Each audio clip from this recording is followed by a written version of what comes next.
হ্যাঁ, উপদেষ্টা জনাব আসিফ ও মাহফুজ আপনারা পদত্যাগ করুন, আপনারা ব্যর্থ। জনাব আসিফ, নাহিদ, মাহফুজ, হাসনাত সহ সামনের কাতারে ছাত্রনেতাদের বলছি, আপনারা জুলাই বিপ্লবে সামনের কাতারে ছিলেন, এজন্য আপনাদের ধন্যবাদ। শুধু ধন্যবাদই নয়, আপনারা হয়ে থাকবেন স্মরণীয় ইতিহাস। প্রথমত এটা ছিল একটি গণ অভ্যুত্থান, কিন্তু আপনারা সেই সরকার গঠন করেন নাই।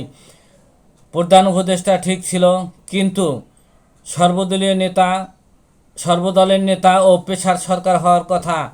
আমিও বাড্ডা সন্তানসহ রাজপথের যোদ্ধা ও সহায়তাকারী, অথচ নিজেরাই ক্ষমতা অংশীদার হয়েই নিজ মন্ত্রণালয়ে লাইসেন্স দিয়েছেন বাবার নামে। আপনাদের নৈতিক পতন হয়েছে, চালচলনে বিলাসিতা দেখা যাচ্ছে। আমাদের প্রত্যাশা ছিল ভোটাধিকার, সুশাসন, দুর্নীতির মূল উৎপাটন ও দুর্নীতিগ্রস্ত ও খুনিদের বিচার, কিন্তু শুধুই সময়ক্ষেপণ। 10 মাস পার হতে চলল, আর কত? সাবেক প্রেসিডেন্ট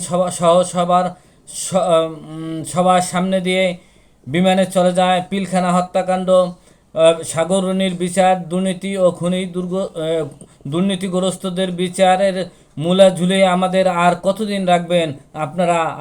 আমাদের প্রতিনিধি, আপনারা ব্যর্থ। আপনারা এখনই উপদেষ্টা কজন পদত্যাগ করুন।